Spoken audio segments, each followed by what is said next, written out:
नमस्कार बच्चों।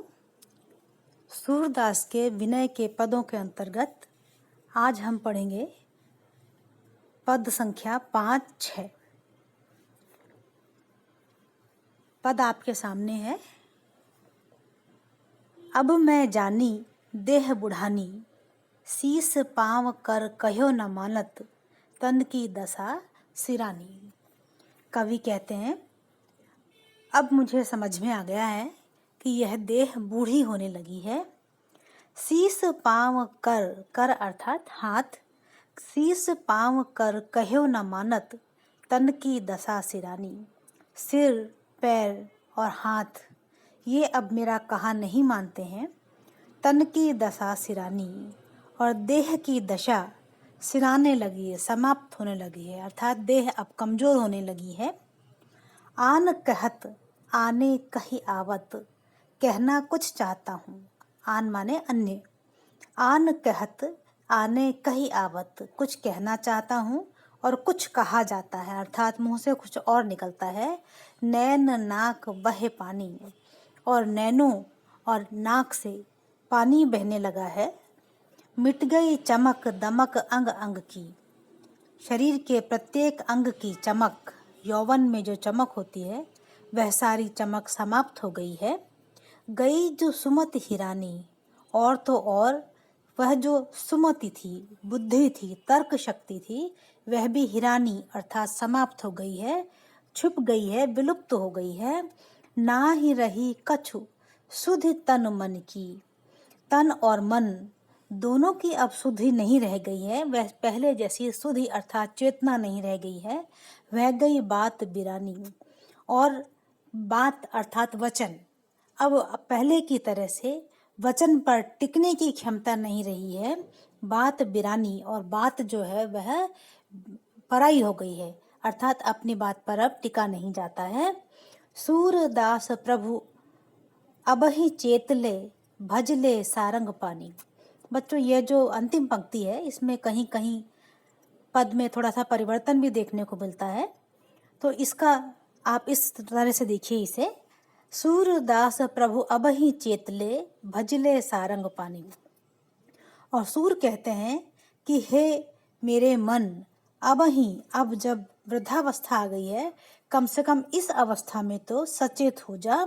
भजले सारंग पानी, और सारंग पाणी अर्थात विष्णु भगवान का स्मरण कर ले। वृद्धावस्था के बहाने से कवि कहना ये चाहते हैं कि हमें अपनी युवावस्था के समय से ही ईश्वर का नाम, ईश्वर का ध्यान करना प्रारंभ कर देना चाहिए। ईश्वर की भक्ति में विश्वास रखना चाहिए।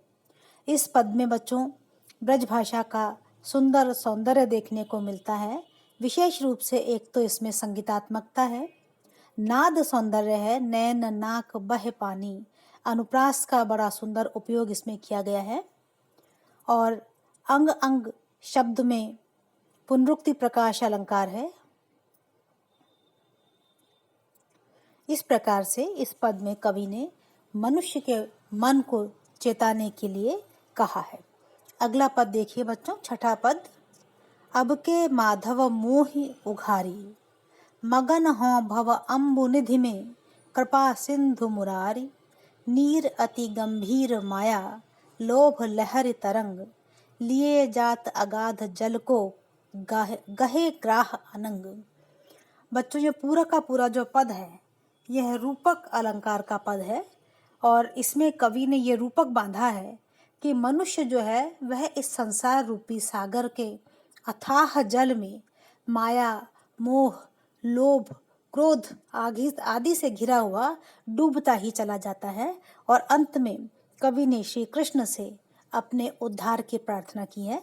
पहली पंक्ति से देखिए, अब के माधव मोहि उधारी, हे माधव अब की बार मेरा उद्धार कीजिए, मुझे जन्म और मरण के बंधन से मुक्ति दिला दीजिए। उद्धार से यहाँ आशय है जन्म और पुनर्जन्म के बंधन से मुक्ति दिलाने से आशय है बच्चों।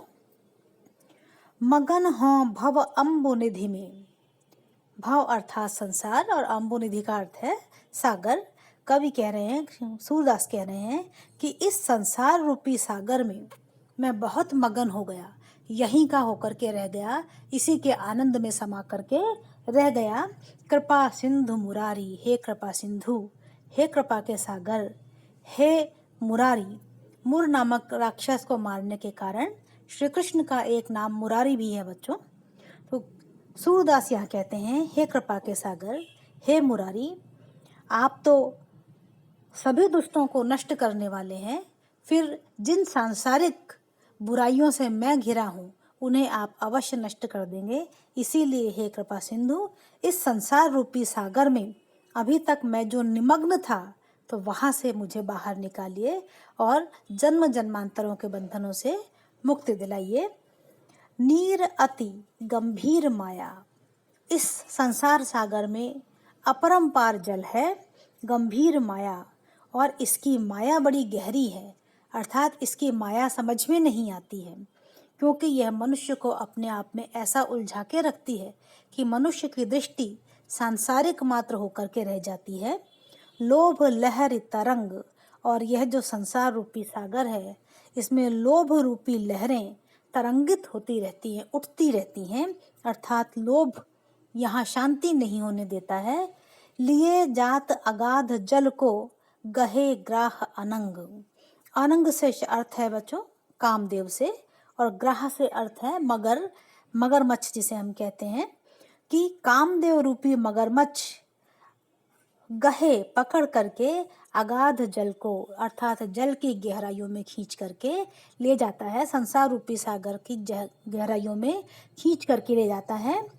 मीन इंद्रिय तन ही काटत, और जब हम इस संसार रूपी सागर में गहरे उतरते चले जाते हैं तब मीन इंद्रिय, इंद्रियों रूपी मछलियाँ तन ही काटत, इस देह को जगह जगह से काटने लगती हैं।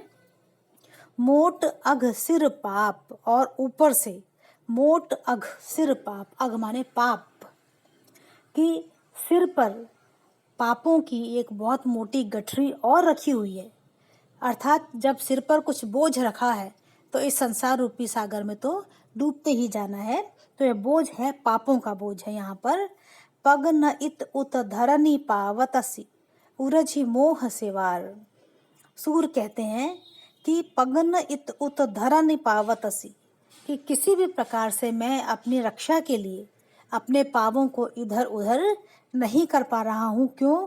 क्योंकि उरझी मोह सिवार, मोह रूपी शैवाल ने, मोह रूपी सिवार अर्थात घास, समुद्र के अंदर जो जलीय घास होती है उस घास में मेरे पैर उलझ करके रह गए हैं, और मैं इस संसार सागर से ऊपर उठने का कोई प्रयास नहीं कर पा रहा हूँ।